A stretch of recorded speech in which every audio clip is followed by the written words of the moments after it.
Brentocast, Season 2, with your host, Brent Bowers.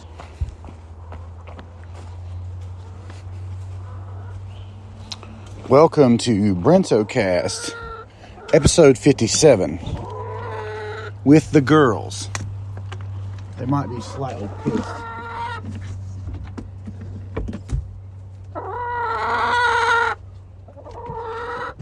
Hello, ladies. Oh my goodness, you made a mess of your water.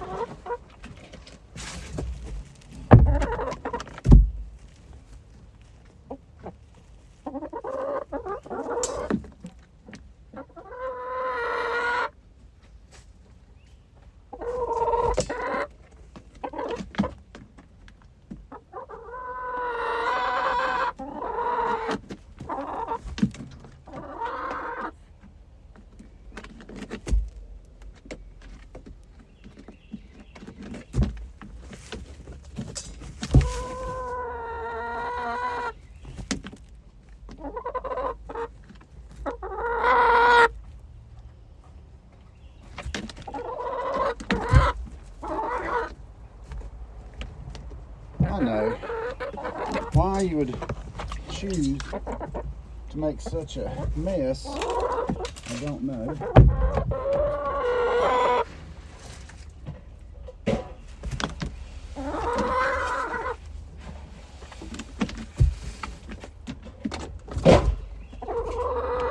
I mean, I give you nice clean water, and when I come back, it's full of mud and everything. Guess I don't really understand the thought process there, but you know, sort of is what it is, ladies. And why is it every time I come to get your eggs that one of you is sitting on them? I know. Sorry about that. I mean, you got over 2 dozen eggs here. That was warm. That must be the one you were working on, huh? Now there's 1 dozen eggs for you. Let's see if we can fill up a second one. Yeah, I know you'd like to be outside the hen house, but here's the thing. You will not survive outside the hen house with Cooper on the loose until I reinforce. I mean, it's going to be the only chicken coop with plywood all the way around it, right? Which is not good for you or me with today's wood prices. But that's kind of like where we're at this point. Okay, so we need 2 more eggs, which I guess you'll have by tomorrow. Why are you picking at your bed, honey? I don't understand you. All right. So once again, I guess we'll take that dozen since it's ready. We'll take that dozen. And we will leave you ladies in peace today. Rainy day, of course. But won't you actually eat your corn I just put in there? Why are you picking at your bedding? All right, whatever. Have a good one. So, you know, I lost a lot of my flock. I was probably upwards of 18 chickens, and I lost all of them but 4 in 3 separate incidents where Cooper got out and illustrated to me that even the reinforced chicken wire, if he so desires, he can go straight through it. And that's precisely what happened. And I discovered that they lay much more consistently if they're not in fear for their life. So I put the 4 remaining ones in the hen house. It's a sizable hen house, but really not big enough to leave them in there all the time. So I find days where the weather is right so that I can actually leave the dog in the kennel inside all day, so there's no chance of him slipping his choke collar and getting into the chickens. And as a result, I've been able to preserve their lives for another, I guess, 3 months now. And I realized that in the confined space, they get fatter, but they also lay more consistently. So I legitimately have been getting just as many eggs from the 4 chickens because each of them lays 1 day consistently and every day. So that's like over 2 dozen. I guess if I have 4, about 3 dozen eggs a week. And so like just now, I went down and I had been collecting part of them into a crate, which I kept in the hen house there, just for convenience. And when I get it full, I'll take it to the store, and we'll sell them through the store. And yeah, so that's about as farm fresh as you can get right there. We were going through a process where I'd wash them off, but my chickens are fairly neat when it comes to their eggs. They rarely have poop or anything on them. So I've just started taking them direct, literally just taking them out of the little laying nest and right into the box, and off they go to the store when they're ready. So we're about to pick up 1 dozen this morning, and I'm about 2 away from the second dozen, which, you know, again, that'll be 1 dozen to the store today, 1 dozen to the store tomorrow. But I digress. That's not what I wanted to talk about for episode 57 of Brentocast. Unfortunately, it's been a very, very, very tough week last week. And that's right after a great vacation 2 weekends ago. Okay, I'm slowing down to avoid killing a squirrel. All right. Thank you, Lord. I did not squish that squirrel. Yeah, 2 weekends back, we had a great staycation. Well, not really a staycation, but a close by vacation in Winston-Salem, visiting Pilot Mountain, which is a kind of a place that we go by. It's an amazing looking giant mountainous outcrop of stone, probably 1 billion years old, that we pass by on the interstate anytime we go north toward Virginia.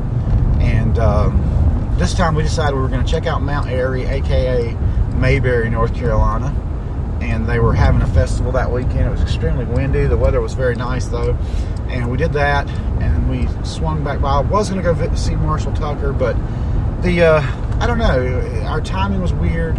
Somebody worked in the store. Our electrician guy, Josh, he only works at night, stayed overnight at the store, so we ended up staying there, and I got about 2 hours sleep. And by the time I got to the place where we were going to go see Marshall Tucker and the 2 opening acts for $40, which was a good price, we got there in an empty parking lot. There's 2 guys standing there, and it says $20 parking in flipping Pilot Mountain, North Carolina, which is a low population place.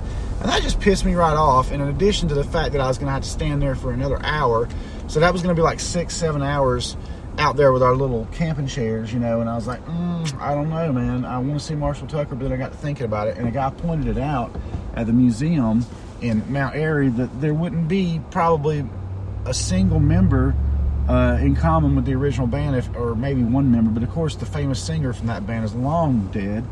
And I passed. I ended up passing, and I thought Father Time has caught up with me. I care more about sleep than I do getting in to see Marshall Tucker. Well, we go to Pilot Mountain, and I did not realize how that mountain works. There's a museum and, you know, information center down at the bottom of it, and a roundabout, and to turn and go up the mountain, it's a 2.5 mile drive to the top of it, which is, think about that, crazy. I mean, that's a lot of mountain right there.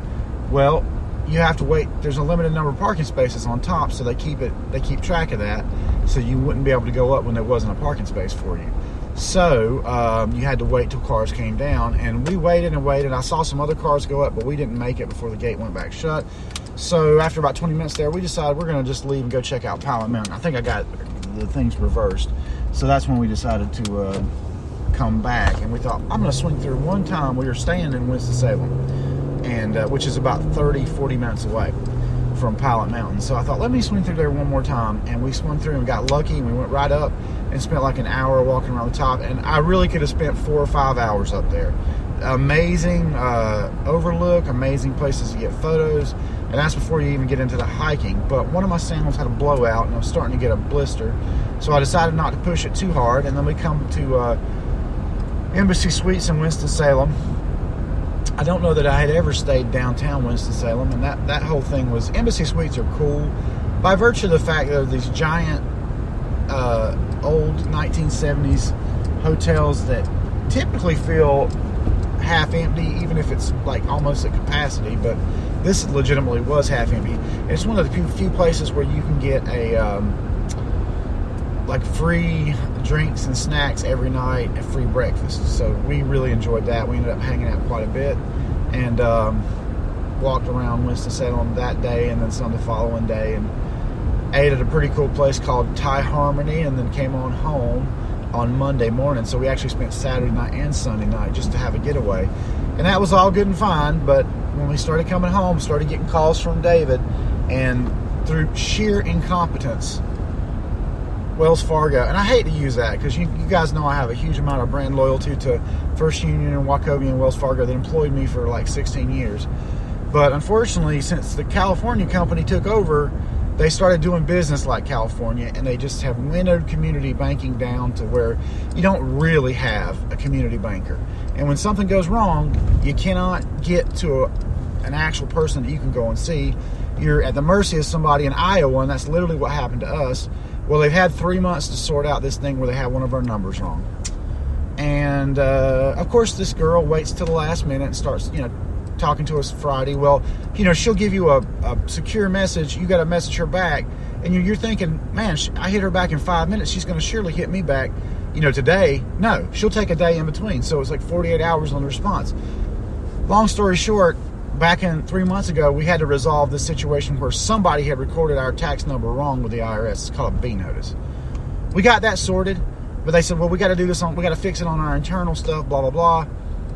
And long story short, after just jumping through hoops, she'd send us a form. We'd fill it out. Well, actually, we'd print it, send it to our insurance folks to print it because we don't keep a big printer no more. Go down there and get it, sign it, fax it in. Oh, I'm sorry, I forgot to ask you to do this. Oh, I'm sorry, I forgot to ask you to do this 4 or 5 times. She ends up turning off our merchant account on Monday afternoon. So for the whole week, we were without it, and we tried to explain to them the situation. She was unreachable for like 48 hours, 2 or 3 days for her to get back. We tried to escalate, wasn't really able to for days. We just got like a complaint department. I'm like, hey, look, we're sitting here not able to take credit cards. You guys make an insane amount of money off of us. Why would you do that? And you just can't get a logical answer. Oh, following protocol. No. Protocol is when I send you a secure email that in response to something you sent me, you respond that day, not 2 days later. Well, according to their records, we had taken like 2 weeks to respond, which is complete and total fabrication. It's like somebody wanted to see it that way, and that's how they saw it, but that's not the reality. I know that for a fact. So it wasn't just me. It was me, brother-in-law Dave, and Dave, our accountant. 3 of us were communicating with them, doing everything they asked, jumping through hoops. And so then they're like, well, it's easier for us if you just go ahead and apply for a new account, and we'll just get that process fast-tracked through. So we did that. I did everything the guy asked. He says, I'll be back to you in 45 minutes with, an answer whether you're accepted, and we can start moving forward on this. By the way, it's going to cost you another $480 for a new machine. Now, those of you in the know, when a credit card company wants your business, they give you all the equipment. Because it's, they're going to ask you to pay for the privilege for them to take between $300 and $800 from you a month. No. So we tried to move forward to that. Guy never responded. After 45 minutes, a day, 2 days, finally we hear back from the original girl who caused all this problem with her complete unprofessionalism. And, I can get this turned back on for you. So they reversed themselves again. Now they can get it turned back on. But I need you to jump through some more hoops. So we do that. Again, my responses are met with a day wait, and then I hear back from her 2 days later on 2 occasions. And then when she finally did say what they needed, once more, I gave it to her, and she asked for 2-3 more things after the fact. But anyway, I go through the whole process again for a 4th time. And she said, well, I can probably get it turned back on Friday, meaning last Friday. And I'm like, well, great, whatever. Now, by this time, just to point out how crazy this is, I had already went to our other bank, and I said, you guys have asked for our business as far as our credit, them and a bunch of other places for our credit business, processing your credit cards, your debit cards. And the president of the bank literally texts me back in 15 minutes and says, yeah, can I come over there and talk to you about it? I said, hey, I'll come to you. You're the president, But my point being, eager to get our business, eager to serve. And it's been that experience has been the same way. Every time they said, my guy will get to you within an hour, boom, it's happened.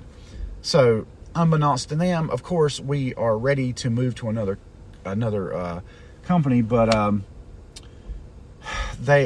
our final day with our debit card, they put it into the wrong account. Then they took it back, causing overdrafts and stuff on my little slush spending account, And because as soon as they put it in the wrong account, I just put it in the right account. They come back 4 days later, take it back out. So I'm like, thanks for that, And so at this point, they said, oh, well, we had to take it back because the merchant services account had been closed. I'm like, yeah, you guys created this entire problem.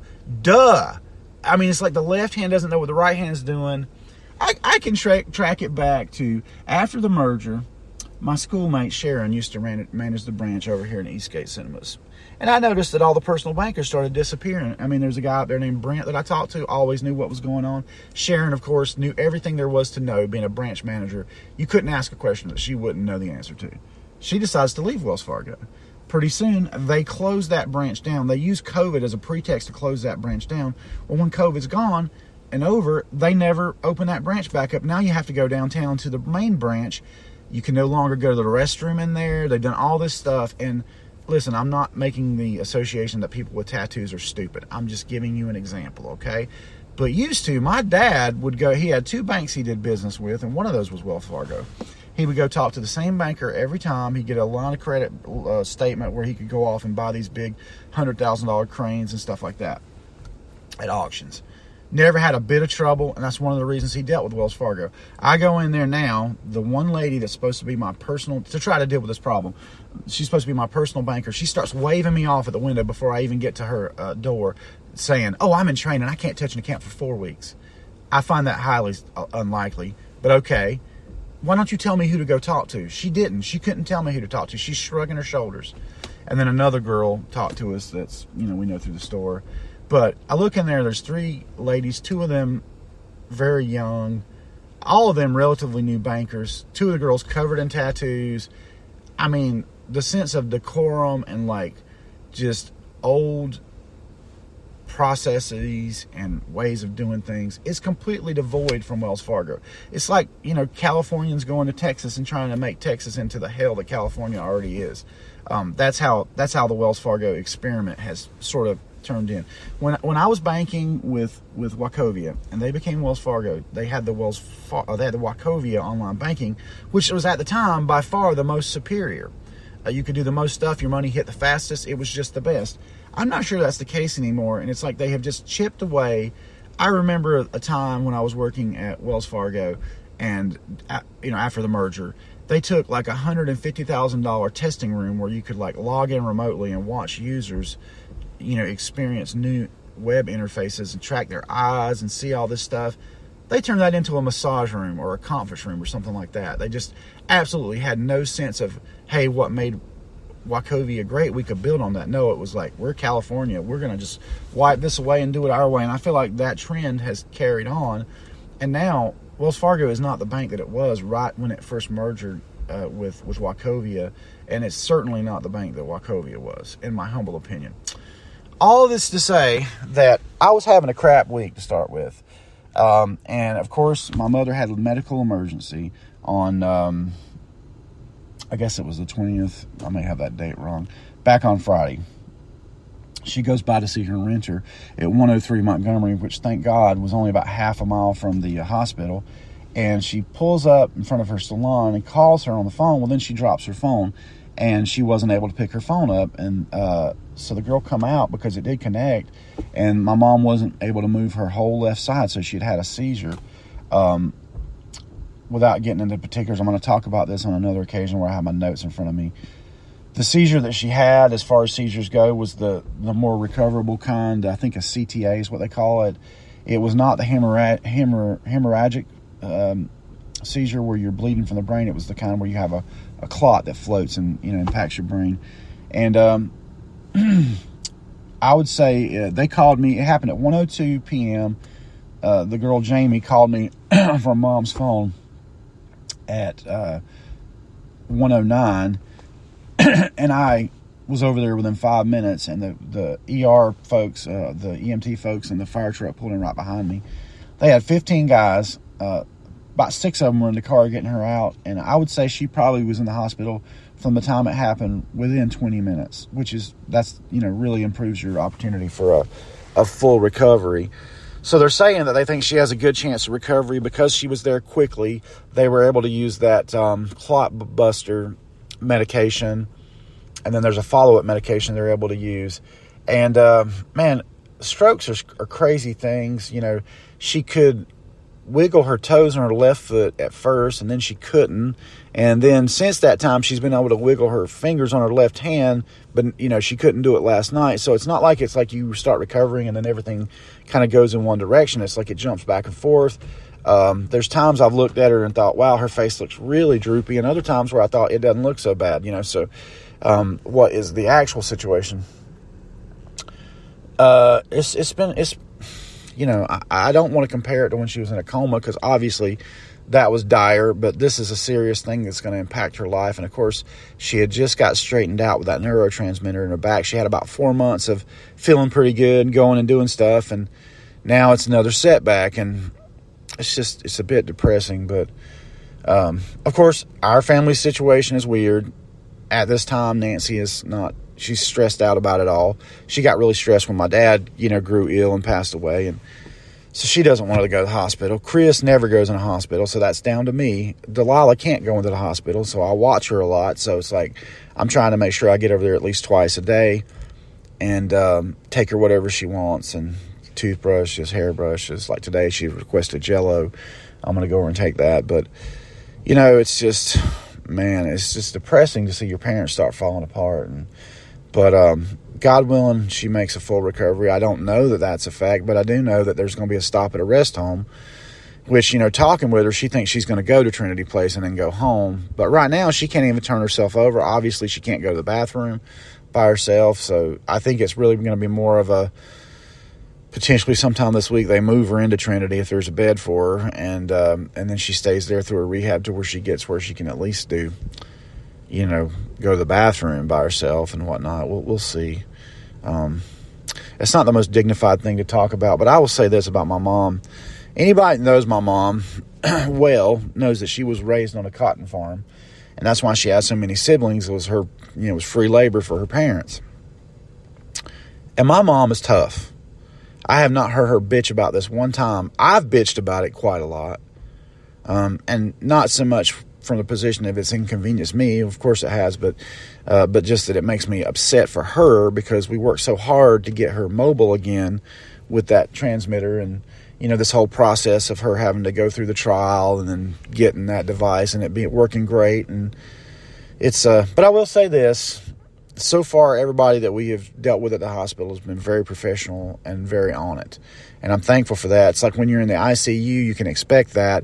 But then as you go down in levels to your health is upgraded, you start to experience, at least in Charlotte, it was that way, less great people. And I'm not looking forward to that because, at this point, my mom's been through a lot. And I just, I get angry. I get angry when things aren't handled the way they're supposed to be. But it's harder and harder to not let that slip into my tone and stuff like that. So, but I'm hopeful that the Lord will be with me, and we'll just meet this head on, and try to get her recovered as much as possible. Maybe they said the type that she had, there's a good chance for a full recovery. So from their lips to God's ears, that's how it goes. But I did want to go ahead and make this Brentocast because it's going to be a big change in all of our lives. For the next little bit for sure, and I did want to have a record of that, when that happened, how it happened, and perhaps I'll talk more about it next time. Right now, I've got a few things to do before I get over there, and we do have the jam band has a gig at the Arbor Day Festival. It's the first time I've been invited to play on the main stage, and I wanted to make that happen. So we rehearsed last night, and I actually rehearsed the same day she had the stroke, and that's challenging to get yourself emotionally up for that. But again, we're just trying to hammer down and make it happen, and hopefully we will. And hopefully the Lord was with her the whole way and we get her recovered and out of the hospital ASAP.